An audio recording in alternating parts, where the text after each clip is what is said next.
They seem an unlikely couple. You sound awesome. Thank you. You are you too. like a freak of nature, how awesome you are. The gentleman jazz singer. I got rhythm. I got music. I got my gal who could ask for anything more. And the flamboyant pop star.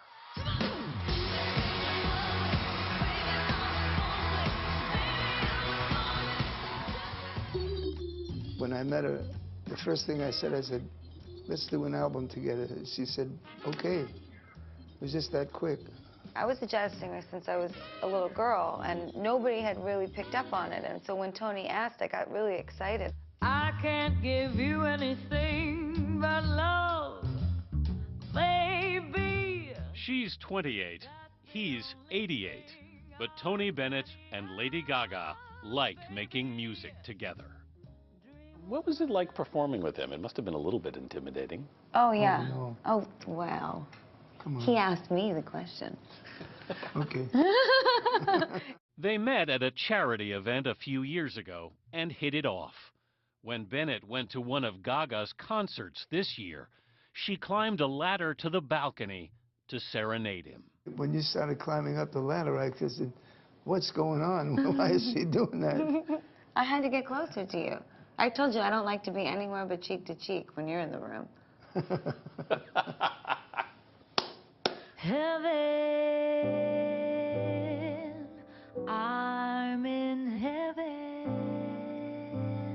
There may be 60 years between them, but they're both singers, both New Yorkers, You can see my place from here. You can? Yeah. who live just a block apart along Central Park. We sing all the time duets, you know, right over 6th Avenue. It's just nobody knows it's us. They're both art lovers. As a student, Bennett studied the masters at New York's Metropolitan Museum. And both Italian-Americans. She was born Stephanie Germanotta, he, Anthony Benedetto. I was wondering if the Italian connection between you and Lady Gaga was important. To me it is, yeah. She understands me and I understand her. This is your mom over here, This Tony? is my mom. It was during the Depression when I grew up, and she was working on a penny a dress to feed 3 children because my father died when I was very young.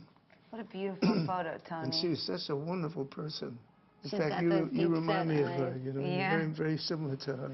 Thank you. I know I'd go from rags to riches. Bennett grew up in Astoria, Queens. You started singing in restaurants? Yeah, I was a singing waiter. I was a saloon singer. Yeah. Were you a good one? Yes. I love doing it. I'm still doing it. At first, he performed under the name Joe Barry. Then one night, Bob Hope gave him some advice. He said, look, you're an Italian-American. What's your real name? I said, Anthony Dominic Benedetto. Well, that's a little long. He said, but why don't we call you Tony Bennett? Bob Hope gave me my name.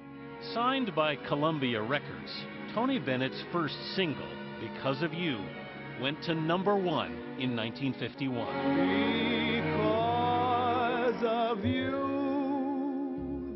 He'd scored 20 top 40 hits in the decade. That old black magic has me in its spell. And just as this living legend has supported the younger Gaga, an older Italian-American singer supported him. In 1965, in a Life magazine interview, Sinatra said, for my money, Tony Bennett's the best in the business. He changed my career. He did. All of his fans wanted to find out about what he was talking about. Tony's going to come on now and he's going to tear the seats out of the place for you because he's my man, this cat. Mr. Tony Bennett, thank you very much. The man who sprinted on stage at London's iTunes Festival this summer is in his 7th decade of performing, and he's had a few lessons to share with Lady Gaga about longevity. Once you go for 45,000 people a night in a big stadium, you become very famous over anybody else. But then sooner or later, someone else comes up and starts taking it away from you. Yeah.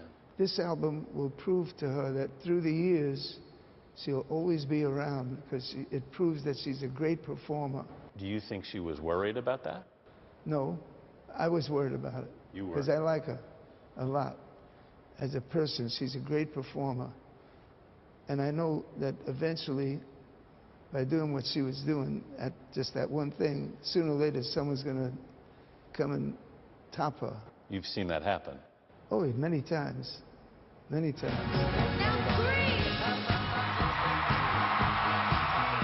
Gaga's rise was also meteoric.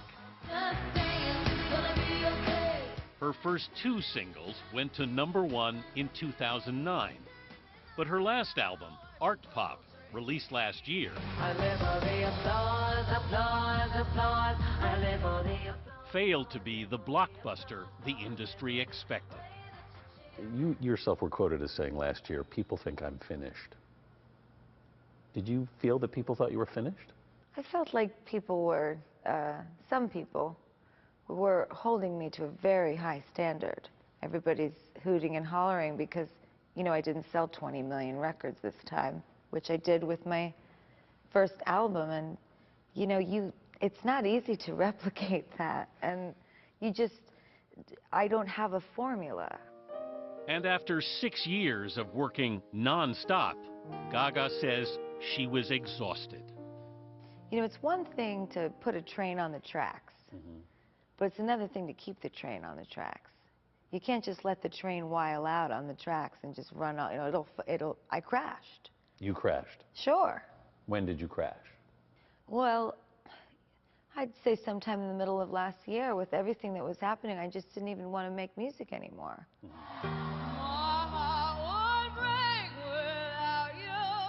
Performing on the YouTube Music Awards last November, she nearly broke down. What happened that night that you got so emotional? You know, I'm not really legally allowed to say exactly what happened that day. But, you know, my partner left me. And he told the whole world that I left him. You were talking about your split with your manager. Yes. That's where all that emotion came from. That was very hard. The news, which broke just days before her album was to be released, shocked the music world. Troy Carter had nurtured her career for 7 years, but Gaga felt her managers were taking her for granted. I think I felt like they weren't proud. Why weren't they proud? They had moved on to other things, other business ventures, and I felt abandoned. But, you know, that's my own issues. You know, every artist needs different things. You got so much so fast. What do you want now? Just want to be happy. And I can't tell you how happy singing this music makes me. You know, excuse me. Let me ask you this. Why do you think all the other stuff didn't make you happy? It did. It did. It does. It made me so happy. I love so much every song, every performance, every moment that we've had because I have stuck to my guns. It's just that I got tired fighting to keep it my way. And, you know, Tony, that's one of the first things he said to me. He said, don't you ever, ever, ever, ever, again or in the future, let anybody take down the quality or the intelligence of what you do. I'm kind of embarrassed to give it to you now, you know, but I just wanted to give this to you, Tony. The day we visited the studio, where Bennett still paints every day, I paint when I'm sad. Gaga brought him a gift. Oh, wow. Let me see that. It's just, I was really sad, and I wanted to put all of that feeling somewhere else. And I made this. That's the demon. Yeah.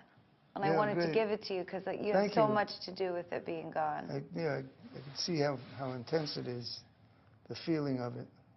Thank you, sweetheart. You're welcome. Thank you. Thanks. Thanks. I left my In San Francisco last month, where Tony Bennett celebrated his 88th birthday, he looked out his hotel window that morning. There was this plane, and it was a big letter saying, "Happy birthday, Tony. Love, Lady Gaga." It went for about 3 hours. It went around San Francisco. What did you think when you saw that? She has such a taste in making wonderful things happen. What do you think you brought to Tony in this? Styling tips. I'm just kidding. You can't style Tony. I like that about him. But I hope what I've given Tony is a moment for him to really bask in how many people's lives he's really changed. That would be but beautiful.